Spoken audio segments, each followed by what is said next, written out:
Iron Claw, did it live up to Dr. Rosemantle as the most anticipated movie for the second half of 2023? It's up there. I really got the emotional and passionate passion from John Durkin, the director and writer of this movie. You really felt it. I think the performances lived up to expectations for the most part, and to the substance of it, the sensitivity around the actual topic. And I do think it does a great job depicting like the wrestling world and like the come up of that world, right? This industry, if you want to call it. This movie was entertaining, very emotional, and I think those two, like, it was a balancing act between the two. And I think overall you were committed to this movie. And by the end, like, I could feel myself like with the iron claw on my thigh, like gripping my thigh at some of the scenes here because I was so committed to like emotionally and also to these guys' wrestling careers. So overall, like, I think this is a great success. Is it the best movie of the second half of 2023? I would say no, but it's up there. Like if we did like a draft of the best movie of the second half of 2023, definitely will be drafted. So yes, lives up to my expectations, which were pretty high. Yours, it's like right up there. I think this is definitely a top 5 favorite movie of the year for me.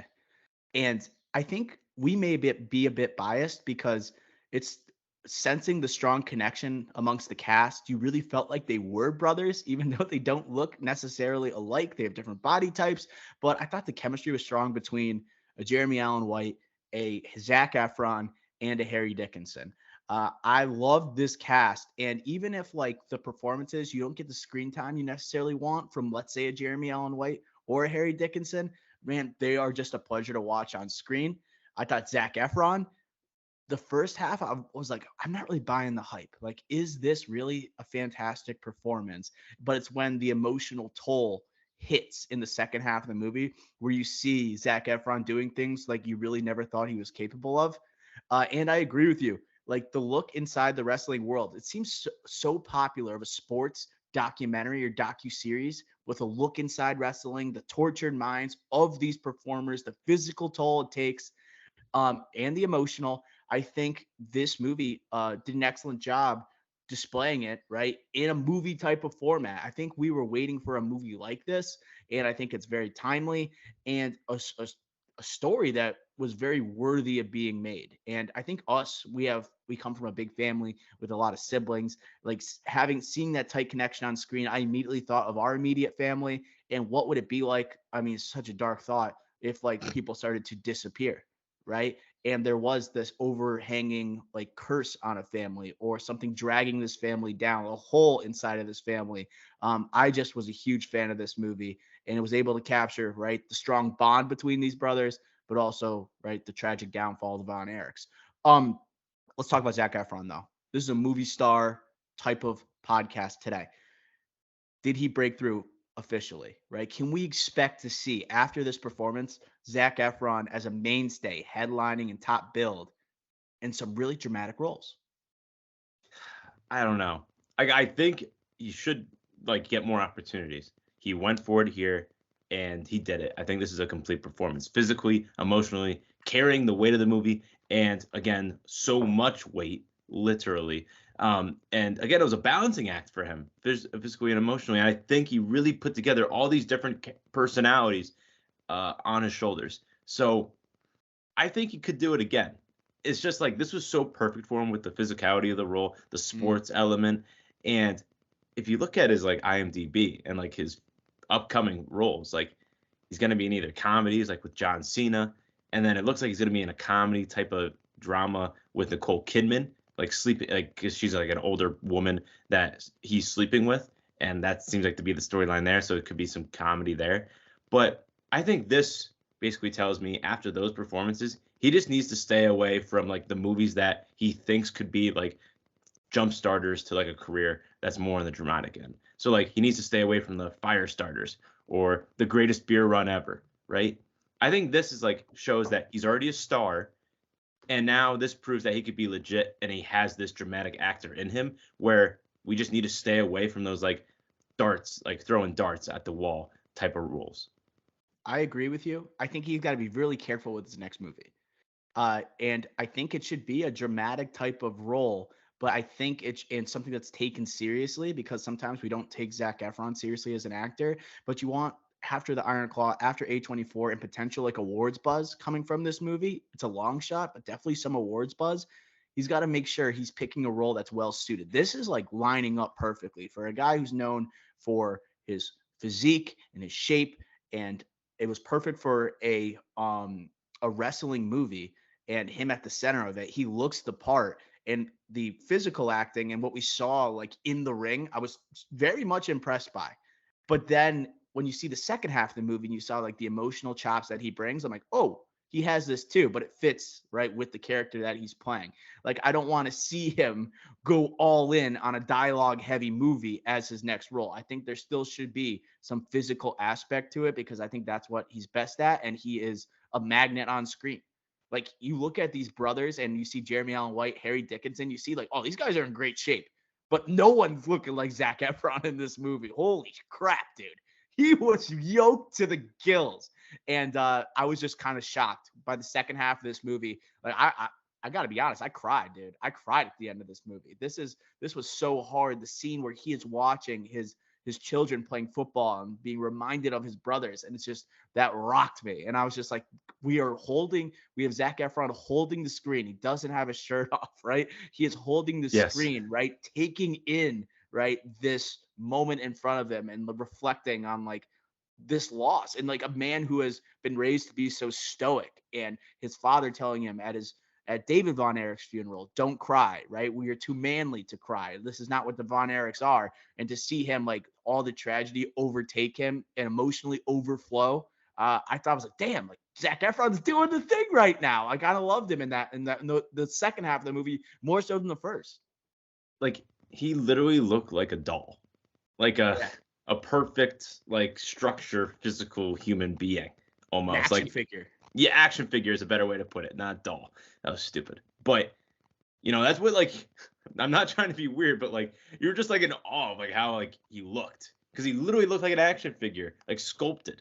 It's incredible. But I think, like, and those are obviously, like, in the ring, those are the parts where, besides obviously the big moments in the movie outside the ring, like, you're gonna think of, like, holy crap, like him and Jeremy Allen White just flying through the ring. That's what you're gonna remember a lot through this movie. But again, the big part of why we're saying why he's should be doing more roles like this is because of when he has his shirt on, and you're not looking at It's those rare for him. muscles. Yeah, like that's You think huge. you think Baywatch, you think Neighbors too, High School or Musical, Neighbors, like Teen yeah. Throb. And he's still young. He's only 36 years old. Like he literally has his whole career in front of him. Like he's only 36. We literally like we're like young. We're in our 20s. He's like literally been in our lives, our entire lives. Like we've seen his career trajectory, and like I just think that he has that bias towards like the 17 again, towards High School Musical, and this is a big moment for him. And this could be a pivot point for him to kind of go into his 40s, where you know what, you're not going to be good looking forever. Not like he could be like a Tom Cruise and be good looking forever, but that's not like popular. That's not likely. And he could kind of make this shift. And I think he's got to get through these couple movies that he's already signed on for. He's already done, but then he's got to be really careful about picking movies where he has his shirt on and they're legitimate. And I think working with people like Sean Durkin was really clever and really smart, because Sean Durkin, again, like look at Elizabeth Olsen now after working with her. Like he gave Elizabeth Olsen her breakout moment. This is Zac Efron's breakout moment. Will he be able to capture that moment like Elizabeth Olsen did? That's going to be like the key question going into the next few years. I think this role is kind of reflective of his career. You know, it's like the first half of the movie, very fun, shirt off, right? Physical, like athleticism on display. And then the middle of the middle of the second act, towards the end of the film, he is going away from the world of wrestling, just like he's going away from these parts and building into more of this dramatic movie star potentially. This could be like a bridge type of role that he takes, and it propels him into like this next phase of his career. I like to think of like actors, like I don't want to say they're thinking that, but like me thinking it as I'm watching, like why would this person take this role aside from you're in an A24 movie and like you get to play a wrestling star. I think he's like looking at it like that second half. We are on to the next phase of Zac Efron. The first half is like kind of a culmination of his career thus far. right? This is what we're capable of, and this is what we look towards in the future. I kind of like that perspective.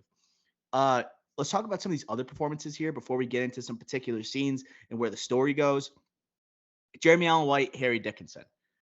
First off, I love them both in this movie, right? I felt like we were missing Jeremy Allen White in the first act of this movie. All right, he's away, he's training to be an Olympian, he doesn't get to go to the summer games, but I think he had some really powerful scenes in this movie. All these characters did, right? Kind of like obviously emotionally heavy second half, but I think the phone call scene with him and Zac Efron, right? The most emotionally devastating moment of the movie, aside from Zac Efron watching his sons playing football, being reminded of his brothers that are no longer with him. I think I would have loved more Jeremy Allen White, but I did buy the chemistry between him and his brothers. And then Harry Dickinson, low key, aside from Efron, maybe my favorite performance of the movie. Like him on the mic, like capturing what wrestling is all about, right? Knowing what it takes. Like if you want to be a world champion, you got to be able to have chops on the mic. And I thought he executed it well. He didn't have the jackness or like he wasn't as yoked as an Efron or Jeremy Allen White, but he brought that different flavor, right? Him on the mic. He had to have that because he didn't have the physical presence of the other two. I just thought all three of those characters complemented each other nicely in the ring and it created some really awesome, satisfactory moments when you're actually watching them perform, you know? Yeah, I would totally agree. And I think Harry Dickinson was my second favorite performance of the He was movie. awesome. He was really good. I think that's big for him. Like if you look at him, like again, he's like kind of like that Paul Mescal like type of era, younger actor, trying but like highly regarded, right? Like Triangle of Sadness, a Best Picture nominee, and he was a co-lead in that. He was in a couple other things like with Daisy Edgar Jones, where the Crawdads sing, See How They Run, Saoirse Ronan. He's going to be in Steve McQueen's movie Blitz with Saoirse Ronan, post World War II movie in England. So like this guy, like literally is a big time like young actor, and him to do this role with A24 but with Zac Efron, like he kind of had to bring his own different flavor to this, right? And I think he did, and it was also important to the story. My only thing is that I think he was so good, but obviously like just because of narratively speaking, had to go away, sadly, early on in the movie.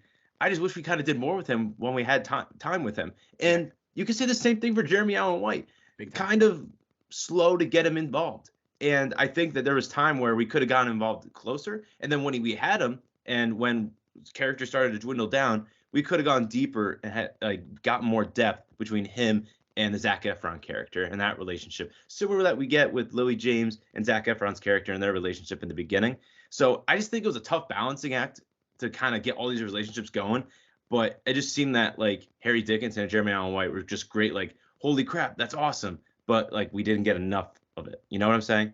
You felt like there was definitely more meat on the bone to go with those Yes. characters, and they obviously devote most of it to the lead here with Zac Efron, what he's taking in, right, how he's feeling regarding the loss of his brothers, and there is an interesting decision that's made here by Sean Durkin. They actually did not include another brother in this story, and I assume he had permission from the family, right, in order to do this, but there is a quote from Durkin that he said, well, Chris Von Erich was not included in the story, who committed suicide in 1991 at the age of 21 years old. All right, so they just eliminated that, a whole brother, a whole nother death in the family. And the quote from Durkin on why they did it, he said there was a repetition to it. It was one more tragedy that the film couldn't really withstand. I honestly don't know if it would have gotten made. Chris was in the script for 5 years. End quote. Ricky, excellent decision. I mean, I know you're trying to respect the family and respect the story, but it was already pushing the limits, right? What the audience could literally take emotionally when you had Jeremy Allen White, right, commit suicide, right? If you added another element here, I think people would potentially walk out of a theater. Like it is too much to handle at that point. I remember when the second brother, right, passes away in this movie. I'm sitting next to my sister, and I have a hilarious story to tell after this. But she just says, "Oh no, like oh no, I can't believe this is happening again." And then the third brother passes away. If you added a fourth here, I mean, we get it, right? We get it. We get like the quote unquote Von Erich curse. We get like the toll that like wrestling has taken on this family and their ambitions for greatness and how one loss impacts the family and leads to another. I don't think you needed Chris Von Erich here. I think that was a smart decision, and I couldn't have taken it personally. Yeah, I think a lot of critics, like kind of looking at a bunch of reviews for this movie that were, not as positive as I kind of thought they would be, was because of this storyline. But at the end of the day, I think that it was already a balancing act between all these brothers already. And then the brother that, unfortunately, their oldest brother that died at the age of 6, that they didn't really get to know very well. And they tried to incorporate that as well. So it's just like there's already so much here. There was never going to be room for everything. It's just never, like, they didn't even cover Carrie's family, Right. Jeremy Allen White. They never covered David's family and his daughter who passed away at only 13 weeks old before him. So like that's just like there's so much to the story that like wasn't even included. And I just think that hey, we like the next movie we're going to talk about, like they only focused on like a year, not even. Yeah. Like, and at least to me, extremely positive. But I think for this, like we can't like be saying, oh, it's positive for this movie, not positive for this movie. It's I just think that for this is like we had to condense it into one single 2-hour movie. We can't just do like, oh, it's gonna be a 4-hour epic on tragedy, and it's supposed to be a wrestling movie and focus on some performances. You just wouldn't get any realistic. You wouldn't get any deep relationships, which I think could have been deeper anyways. But you know what I'm saying? Like you would never have been able to push and pull properly. You can't keep asking Zac Efron to like he only has so many ways to react to It's death. repetitive. Like he's the first one, obviously the father is saying we're Von Erichs, we're strong, we're getting back in the ring. The second one, oh my gosh, third one's just devastating, and it's just who's left. Like there's only so many moments that we can go through with like the lead here, Zac Efron, and seeing his progression, his character, like how he reacts in different ways, who he's closest with within his family. Like so devastating when Jeremy Allen White's character passes away like through suicide, him blaming his father, finally unleashing on his father after they had that tension, him selling the family business right after his father hands right Kevin Von Erich, Efron's character, that business. There's just only so much I could take. And what's so funny is that I went to go see this with our sister PKO, who is a rom-com aficionado on this podcast. She may be appearing later on for the Anyone But You review, but she met me at the theater. I was sitting there, and then I turned to her right before and I said, "Do you know what this movie is about?" And she said, "Yeah, Zac Efron, he's trying to become a wrestler." And then she asked, "Does he make it?" And I turned to her and I just said, "Buckle up, buckle up." And obviously, I gave you the moment where she's like saying no audibly, right? So like everyone in the theater can hear her. When the second death comes, by the time we leave the theater, she turned to me, she's wiping her eyes, and she just says, "That was really sad." And that's what everyone Yeah, was thank you. thinking as we were leaving the theater. It was just it started off in like such tight bond, such electricity in the ring, and then to have that emotional deflation. And then what I think kind of saves the third act a little bit from getting too much into a black hole is you have this moment where they go into the afterlife and it's the brothers reuniting. I think the audience needed that. I think that type of moment where they meet their brother, their the first son who had passed away as a young boy, and then you have David, Carrie, and everyone reuniting, right? And almost like that ring-like fashion, like makes the poster with them huddling, arms around each other. I think you needed that moment in the third act to kind of say, hey, they're in a better place now. All right, the family it does end up together in some capacity. I like that scene. I like that decision. Yeah, I think the audience might have needed it. I think that's a good way to put it. Before you said that though, I was like, I don't know if I love that scene. I don't know. Because like that's like the time where I'm like, crap, if you're like because like this was so sensitive and delicate all around this movie, and you're not even including Chris, who's a brother in this, but you Yeah. have that scene without him in that, I was like, damn, if I'm like that family, that does feel kind of awkward. They must have had permission to not Yeah, include of them. course. Like at the because they had the premiere of this movie in Texas, which is so cool because usually you see premieres in LA or New York, international premieres. They're like, no, no, no. This is like a story about this family. We want to like be delicate around it. Like, and the family was very outspoken in favor of this movie, similar to like Maestro and the Leonard Bernstein's family around Bradley Cooper. This is like the same blessing. But like again, like I was just looking at that and thinking like, damn, like they're missing a brother. And I was like, damn, if like I was thinking as well, like during the scene, I'm like, damn, if like my family like had something like this and they were missing out on like a key aspect of it, I'd be like, damn, that's kind of like, eh. But like for me, like that's not like the reason why. Like Yeah, it's I good think, perspective. yeah, it's just a perspective to have. But again, like if you don't know anything about this movie, you saw that, it's like I think you had a good way of putting it. You kind of needed that just to, hold you back from tears, or like maybe even more tears because you're happier because they're together. I don't know. Depends how you are. I just think that overall you're right. This movie needed something like that. But again, this is about Efron, I think, at the end of the movie. This Yeah, third act's about him trying to become world champion after Carrie loses his foot. Again, if you're listening to this, spoilers. But after yeah. Carrie, after David, after Mike, like he needs like to become world champion. Like, and he fails. He does fail. And while all this is going on too, so this is about Efron at the end of the day, and then we see that last scene with him and his sons. So I really like that as well, where it's kind of focusing on Efron as well. That's why again we're going to be doing this. We're going to talk about Adam Driver and just movie stars in general today. I think this is like a movie star type of movie. Yeah, and it does take his perspective on it all.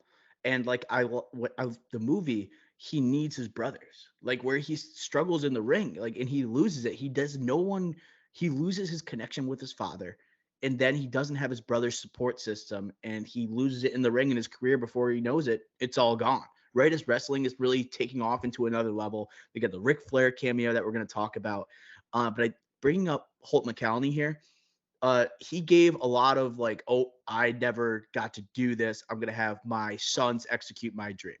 A lot of Allison Janney, like hard nosed parent to the athlete, hard upbringing for the kid in I, Tanya. That's like the vibes I got from him, and he pissed me off so much in this movie. But that was the purpose of the character. Um, I could not barely see how like harsh he became on Kevin, the Efron character, as the passing of his sons came, and basically even like when Carrie was doing well in the ring, but like internally struggling, telling Efron's kids like, "Hey, that's a real wrestler out there, right? This is what you're basically saying. This is what your dad can't do, right?" And seeing how hard edged he is, and how he kind of is the same guy throughout the entire movie. He's a guy who is hardened by right what he didn't succeed at, and he watches his family right in like the opportunity slipping away with one death after the other. I thought he was really good in this, and really just made me angry, visibly angry during this movie. Yeah, like this is very one type. Now he's the same Yeah, throughout, but I think in a lot of these movies, this character has a change of heart, or he softens up a little bit, or something like that. I think the difference in this movie is that he goes even harder in the paint after crazy. every single emotional turn that you expect him to take. He goes harder, and Never then you softens. expect the wife, Maureen Tierney here, to kind of like be like the soft spoken what like wife or mother to, like you said, like talk to dad for me, and she goes just like talk to your brothers, and she's on his side. That's where like this movie's different, and where that one type that you're used to in these sports dramas, that's where this movie's different. And I think I have an appreciation for like seeing something different, even though it's familiar. So I think Holt McCallany was great in this. I he vouched for himself for an Oscar nom. He's not going to get it, but this indicates to me that hey, maybe his future work might reflect more of this. And he's also starring and directing in his own film, or directing and starring in his own film soon. So I'm interested to see what he does there. But overall, like he's getting older. I don't know if he'll ever get like that Oscar nom, like that when he in his older statesman type of Hollywood. But I could see him like pivoting towards something like that in the future. It did remind me of the Allison Janney performance in I, Tanya, where she doesn't really soften either through all like the trouble that Margot Robbie's character goes through in that movie. And when you think that she's going to soften, right, she's like recording what Tanya's saying. Like she's trying to like help out news stories, like she's trying to get her daughter in trouble. It seems like at the opportunity where it could go more Hollywood, it decides not to. That's the same thing with Holt McCallany here, right? Him to show more emotion is just not inherently who the character is. And you got the vibe of what the dad was right from that opening breakfast scene where he ranks his favorite kids and he ranks Love Carrie that. at number 1 or Kevin at number 2, all the way down the line, Mike at number 4, and then him literally abusing Mike verbally, right, during that farming scene right after. Like he is hard nosed, hard edged from the start of the movie all the way to the end, and it leads to an eruption where like he like Kevin, he hates his father, sells his business, and he thinks that the father should feel a little bit responsible for like some of the deaths of these kids, and then him pushing them so hard to be wrestlers, to be world champions, and not realizing the emotional toll it was taking. The brothers literally needed each other, and you got that vibe from the performance of the dad. So I wanted to just like commend it there.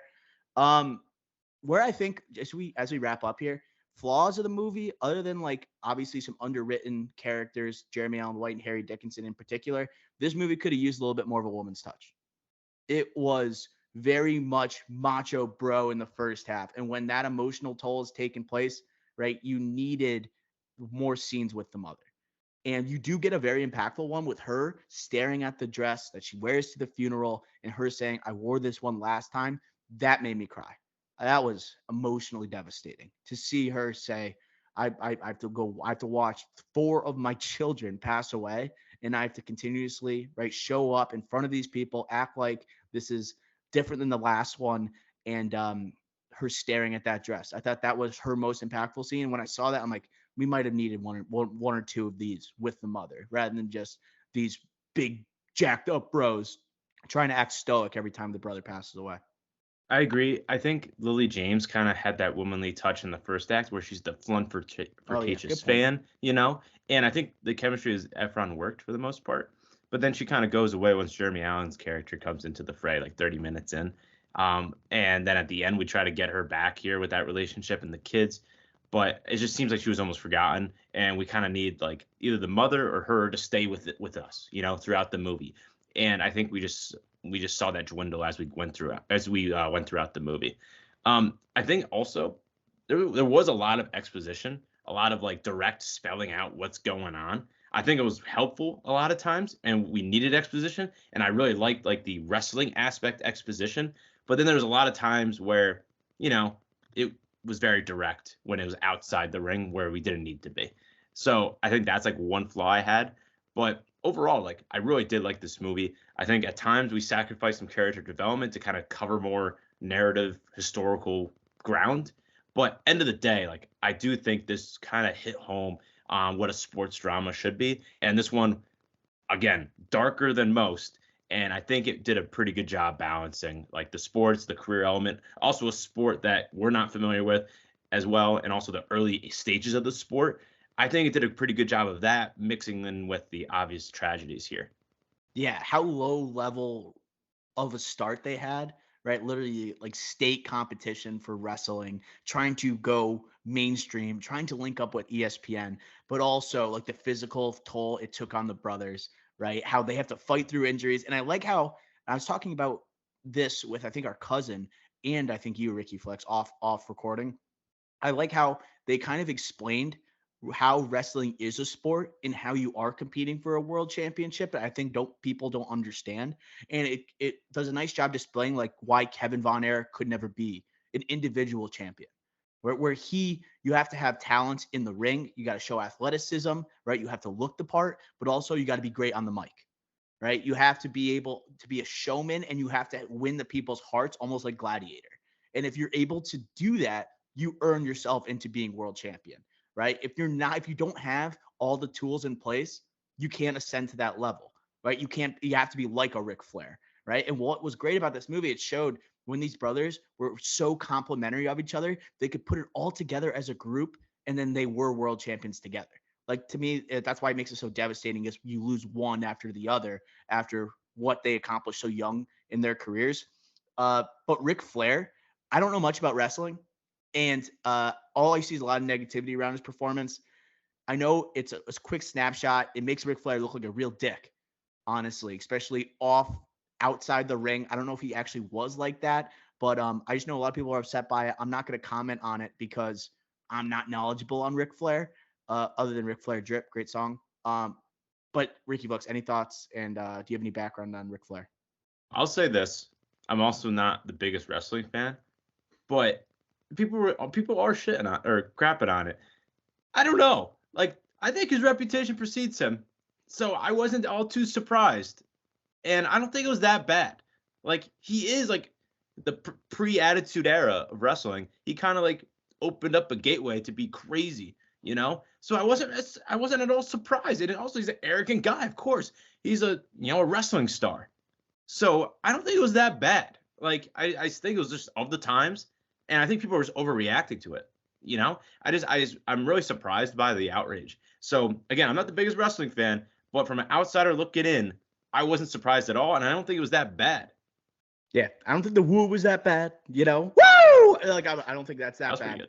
And then him, I don't know what he was like outside the ring, right? Like how do these guys bond, right? Do they bond at all, right? When they're not competing against one another.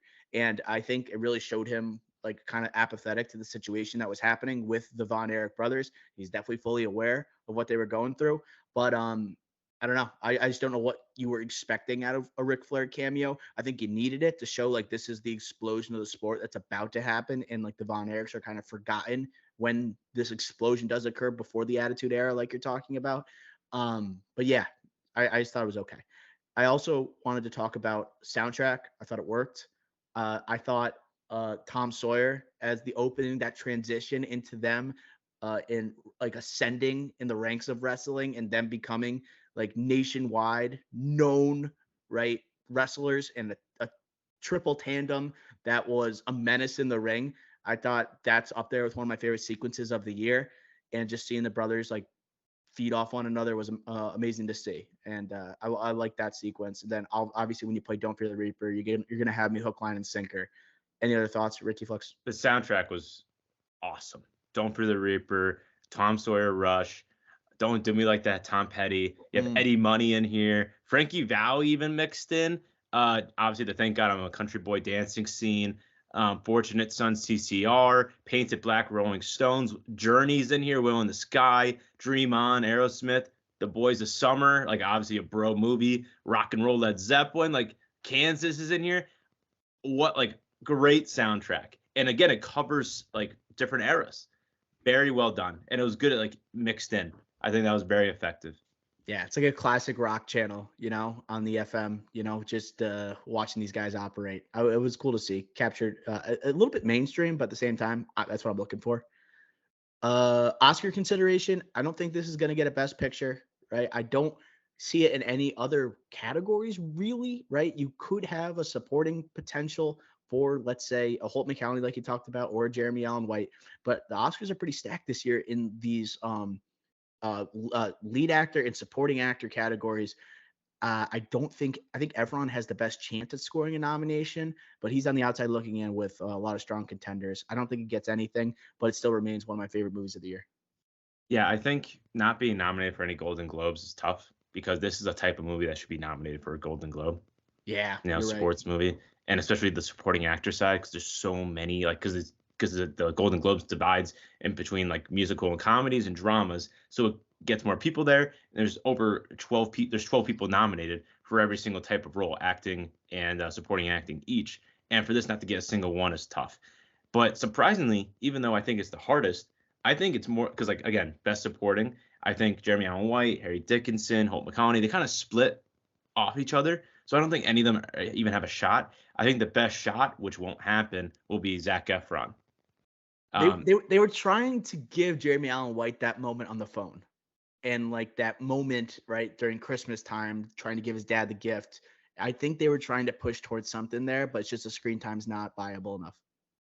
Yeah, and again, like going to best actor, I just think when you have a Leo DiCaprio, Oppenheimer, Cillian Murphy, you have Paul Giamatti, who's an Oscar darling, and Bradley Cooper, you kind of have that fifth spot open, and it's like, all right, do you do, I don't know, Jeffrey Wright, Coleman Domingo, um, even like Andrew Scott, All the Strangers? It's like, who are you gonna throw in there? Adam Driver? I think it's you're gonna have to it's gonna be a pass for Zac Efron, but at the end of the day, this is still a huge positive for him. Yes. And I think Jeffrey Wright's going to have that fifth spot. And if he's not there, I'm taking Adam Driver over Efron. and I thought Adam Driver's amazing. And we're going to get to that review in 1 second. What do you give a score for the Iron Claw? 86. 88 for Dr. O. That's going to do it for the Iron Claw.